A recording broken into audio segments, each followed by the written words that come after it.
So next up is Lindsay Montgomery. Through the reimagining of ancient crafts with urban feminist folk perspective, Lindsay's work weaves dark narratives and highlights tensions and injustice through the vernacular of subculture and resistance. Lindsay's works across a variety of media, including ceramics and puppetry, to create narrative performances and objects.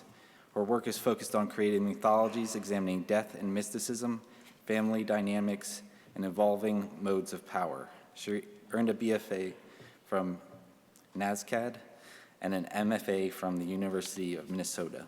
Welcome, Lindsay.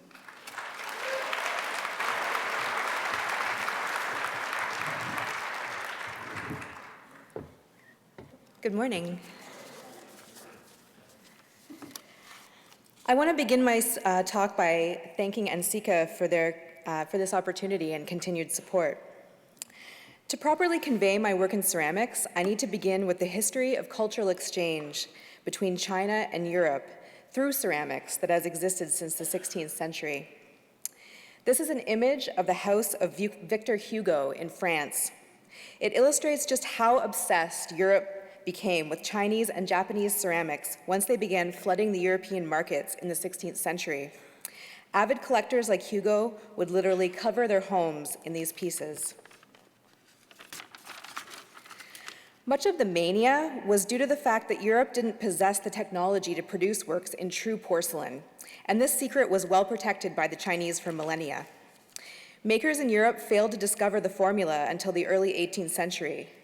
But in those couple of hundred years in between, several cultures in Europe discovered a means to effectively fake it, and tin-glazed earthenware was perfected by several countries. The English, with their Monty Python-esque depictions of biblical figures surrounded by sponged-on foliage.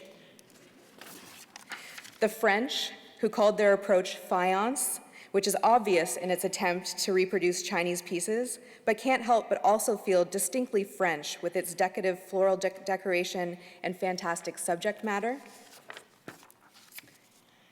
The Dutch, who did a great job of faking Chinese pots with their Delftware, but again did so with a distinctively Dutch twist with their tulipières made to display the ultimate wealth at the time of tulip mania. But for me, it was the Italians with their maiolica ware that took their fakery the furthest towards something they could call their own.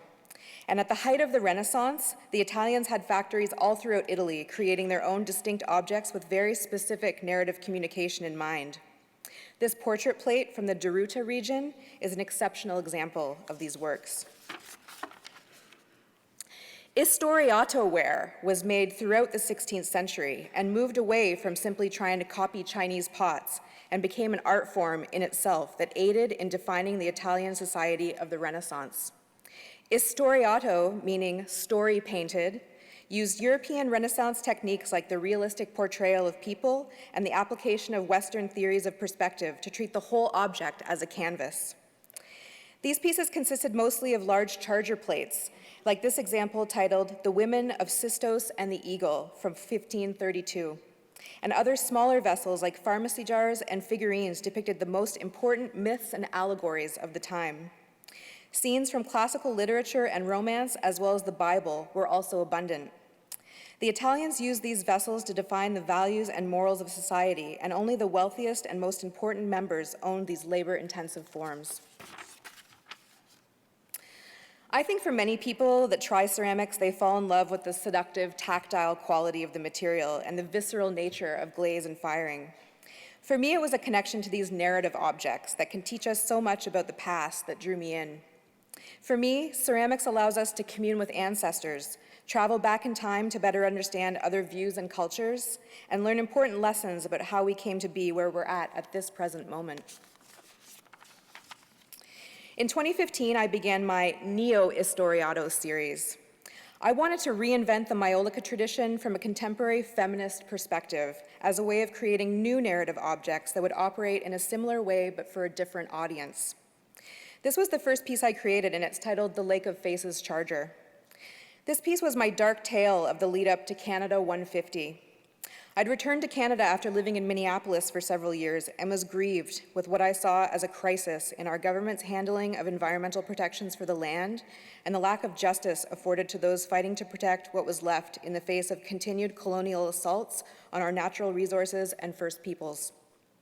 I began looking intensely at the imagery of the medieval and Renaissance periods, when the seeds of ideas like the dominance of humans over all other living things, the villainization of women, and the other ideologies of the Enlightenment began to take hold.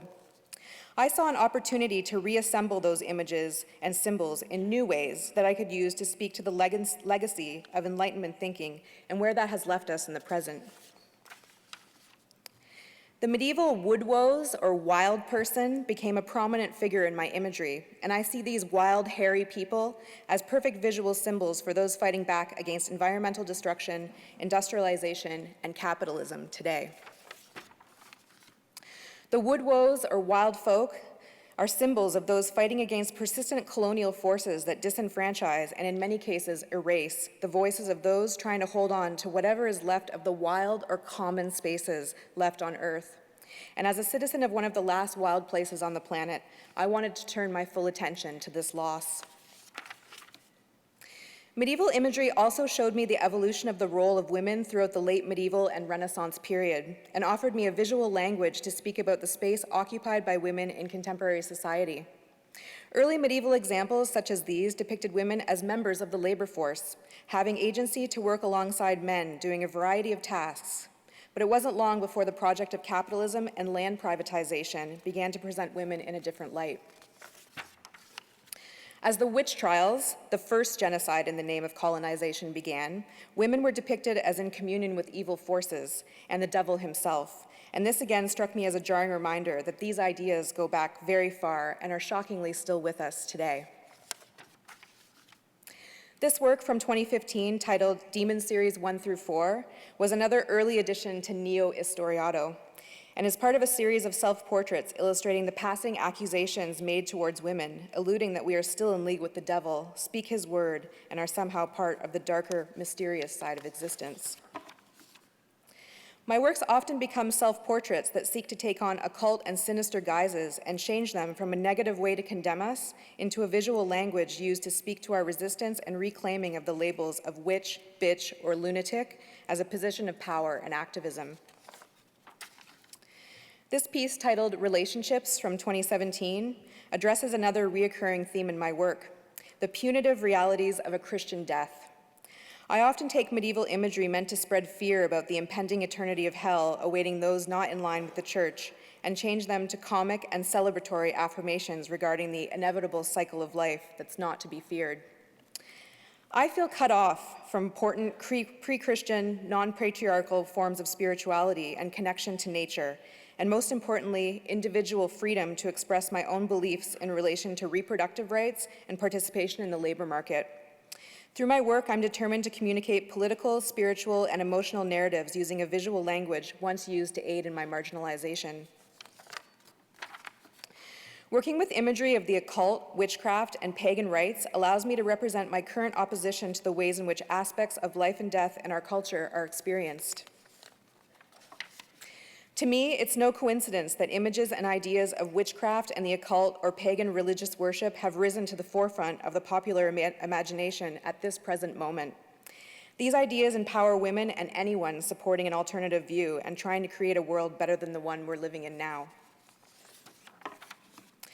Through taking images and symbols from the Middle Ages and rearranging them into my own myths and cautionary tales, I can create a new historiato where that reveals the truths and real desires of today's witches, demons, and wild folk who make up the resistance to capitalism.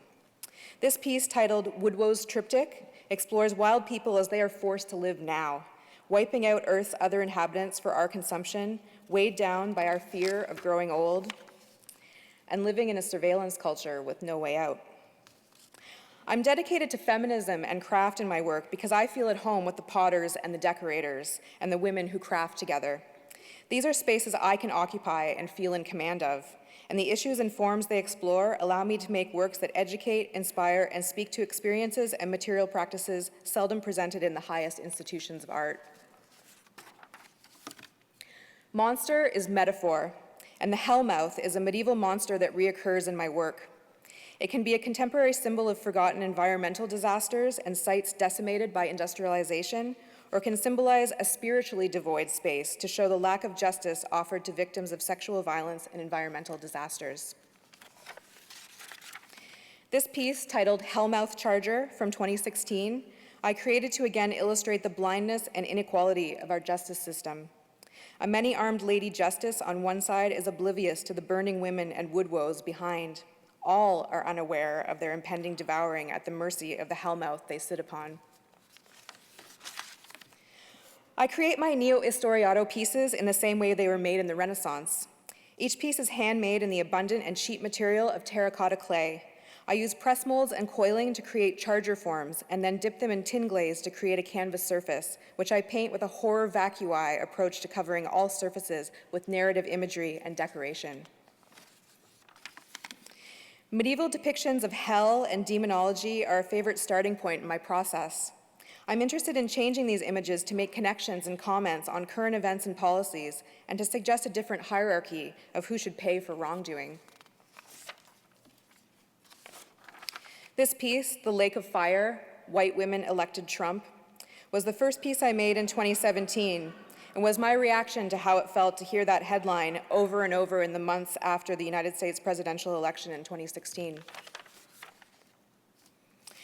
As this series evolves, I'm reminded of my original draw to Maiolica, historiato ware, and medieval manuscript illustrations being their connection to the comic or graphic novel, and see my project becoming like pages in one long comic strip, hoping someday to create my own Victor Hugo house covered with plates. Thank you.